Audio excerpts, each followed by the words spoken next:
Centre for personnel talent management यानी कि CEPTAM. जी हाँ friends, defence research and development organisation DRDO हर साल सेप्टेम की एग्ज़ाम्स लेती है और सेप्टेम के अकॉर्डिंग वो अलग अलग पोस्ट की वैकेंसी निकालती है। DRDO defence research and development organisation में, जो कि मिनिस्ट्री ऑफ डिफेंस की है, जो गवर्नमेंट ऑफ इंडिया के द्वारा दिया जाता है, यहाँ पे आपको बता देता हूँ कि 1061 पोस्ट की वैकेंसी आई है अलग अलग वेरियस पोस्ट के लिए। और ये अंडर एडमिन और एलाइड यानी कि एडमिन और एलाइड के अंडर में कैडर में आती है, जहाँ पे इसका जो आयोजन है DRDO के थ्रू इसका रिक्रूटमेंट होता है। तो टोटल 1061 पोस्ट की वैकेंसी है, जहाँ पे आपको एडवर्टीजमेंट नंबर सेप्टम 10/A के बारे में आज के वीडियो में हम लोग चर्चा करेंगे। इंपॉर्टेंट डेट्स की हम लोग बात करते हैं तो जो सबसे बड़ा एलिजिबिलिटी की डेट्स है, जो क्रूशियल डेट्स ऑफ एलिजिबिलिटी है, यानी कि जो एप्लीकेशन है वो आपको 7 दिसंबर को चालू हो जाएगी और यहाँ पे सुबह 10 बजे इसका एप्लीकेशन चालू हो जाएगा। 7 नवंबर को इसका एप्लीकेशन 2022 को सुबह 10 बजे चालू हो जाएगा और क्लोजिंग डेट जो होगा इसका एप्लीकेशन सबमिट करने का वो 7 दिसंबर 2022 को होगा। यानी कि जो एलिजिबिलिटी होगी वो 7 दिसंबर को ख़त्म हो जाएगी, 7 नवंबर से लेकर 7 दिसंबर तक। यानी कि आपको करीब करीब 1 महीने का समय मिलेगा इस फॉर्म को अप्लाई करने के लिए। इसके टियर 1 के जो एग्ज़ाम यानी कि कंप्यूटर बेस्ड टेस्ट जो होंगे उसके टेंटेटिव डेट की अगर बात करते हैं तो ये अभी DRDO की वेबसाइट में आपको बाद में अनाउंस की जाएगी। तो डिटेल वाइज बात करते हैं लोग नंबर ऑफ पोस्ट की, पोस्ट के नेम की और हर पोस्ट के लिए कौन कौन सी क्वालिफिकेशन रिक्वायर्ड है, उसके बारे में हम लोग बात करेंगे। क्या रहेगा एज लिमिट, उसके बारे में बात करेंगे।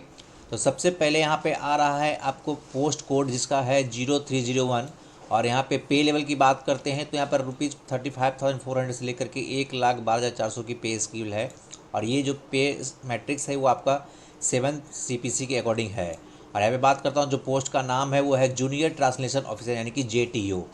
यहाँ पे आपको जो एसेंशियल क्वालिफिकेशन रिक्वायर्ड है, आपका यहाँ पे मास्टर डिग्री रिक्वायर्ड है किसी भी रिकॉग्नाइज्ड यूनिवर्सिटी से English Hindi with Hindi English as compulsory elective subject, यानी इंग्लिश या हिंदी में से कोई एक कंपलसरी सब्जेक्ट होना चाहिए या फिर आपके पास मास्टर डिग्री होनी चाहिए रिकॉग्नाइज्ड यूनिवर्सिटी से any subject with Hindi as the medium of instruction and examination with English as a compulsory subject at degree level. उसके अलावा बैचलर डिग्री होनी चाहिए हिंदी और इंग्लिश से कोई मेन सब्जेक्ट से अकॉर्डिंग, दो में से कोई एक मीडियम होना चाहिए जहाँ पे आपको हिंदी और इंग्लिश का होना चाहिए या वाइस वर्सा। 2 साल का यहाँ पे आपको एक्सपीरियंस खोज रहा है ट्रांसलेशन के अकॉर्डिंग वर्क का, यानी कि आपके पास ट्रांसलेटर के वर्क का आपके पास 2 साल का एक्सपीरियंस होना चाहिए।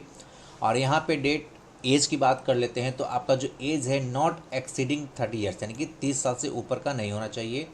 और ये जो पोस्ट है वो ग्रुप B के क्लासिफिकेशन के अकॉर्डिंग आता है।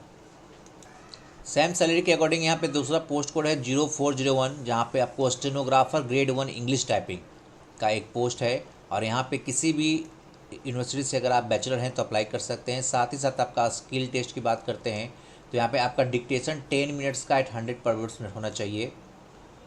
ट्रांसक्रिप्शन की नॉलेज होनी चाहिए 40 मिनट्स इंग्लिश में ओनली ऑन कंप्यूटर्स। और यहाँ पे भी जो एज लिमिट है वो नॉट एक्सीडिंग 30 ईयर्स यार, ये भी ग्रुप B का पोस्ट है। फिर अगर पे लेवल की बात करते हैं 25,500 से लेकर 81,100 तक, जो कि 7 CPC के अकॉर्डिंग आता है। यहाँ पे 0501 नाम का पोस्ट कोड है और यहाँ पे भी एक स्टेनोग्राफर ग्रेड 2 का पोस्ट है जहाँ पे इंग्लिश टाइपिंग का है।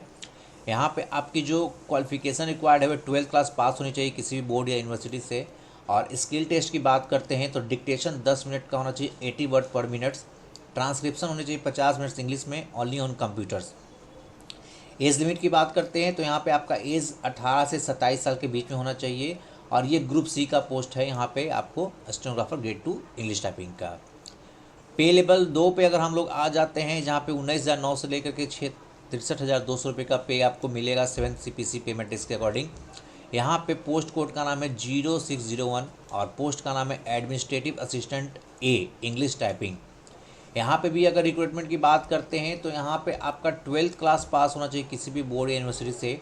और स्किल टेस्ट की बात करते हैं तो नॉर्म्स जो कंप्यूटर पे इंग्लिश टाइपिंग आपका 35 वर्ड्स पर मिनट होना चाहिए, जिसके लिए आपको 10 मिनट का टाइम अलाउ किया जाएगा। और 35 वर्ड मिनट्स पर मिनट कॉरस्पॉन्डेंट होना चाहिए 10,500 की वर्ड्स पर हावर्स होनी चाहिए। 5 की डिफरेंस हर ईच वर्ड के लिए आपको दिया जाएगा। एज की बात करते हैं तो यहाँ पे भी आपका जो एज है वो 18 से 27 साल के बीच में होना चाहिए और ये भी ग्रुप C की पोस्ट है। पोस्ट कोड है 0602 और पोस्ट का नाम है administrative assistant A Hindi typing. यहाँ पे भी जो रिक्रूटमेंट है आपको 12th क्लास पास कैंडिडेट्स के लिए है, जो कि किसी भी बोर्ड या यूनिवर्सिटी से पास होने चाहिए।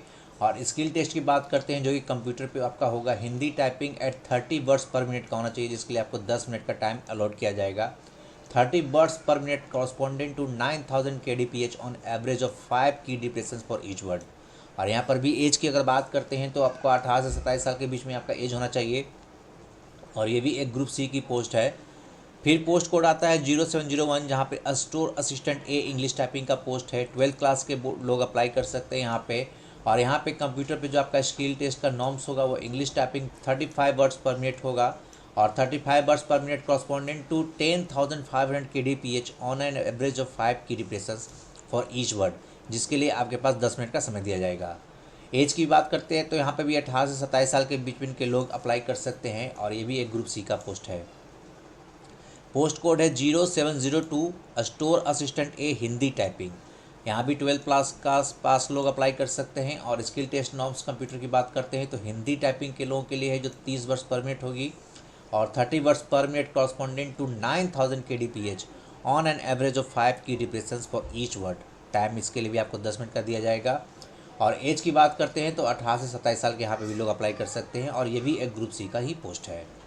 एक पोस्ट कोड है आपको 0801, यानी कि सिक्योरिटी असिस्टेंट ए पोस्ट का नाम है। यहाँ पे 12th क्लास पास होना चाहिए, यहाँ पे किसी बोर्ड यूनिवर्सिटी से, या फिर आपके पास कोई इक्विवेलेंट सर्टिफिकेट अवार्डेड होना चाहिए किसी भी आर्म फोर्स से in the case of ex serviceman. यानी कि अगर एक्स सर्विसमैन अप्लाई करते हैं तो यहाँ पे आर्म फोर्स से उनके पास इक्विवेलेंट सर्टिफिकेट होना चाहिए 12th क्लास के इक्विवेलेंट।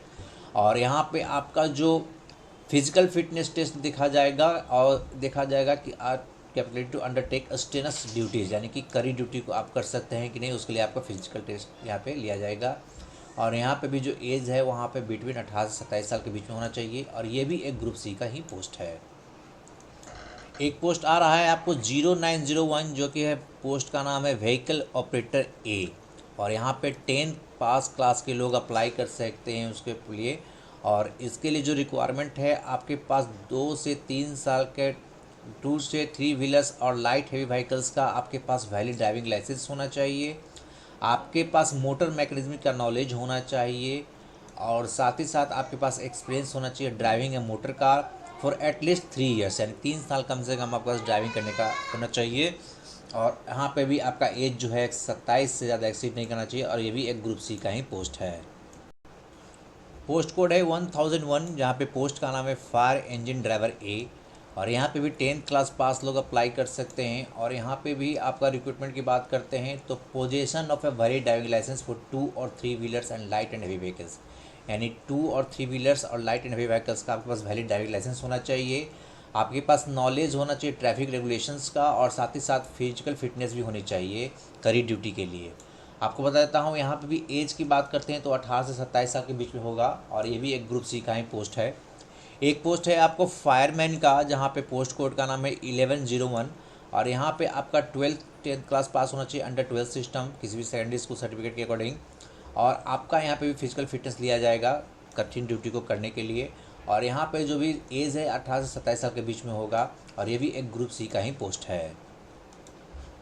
तो वेरियस पोस्ट की वैकेंसी है, और यहाँ पे आप चाहें तो आप कैटेगरी वाइज वैकेंसी को चेक भी कर सकते हैं। आप DRDO की नोटिस को अच्छी तरह से पढ़ें।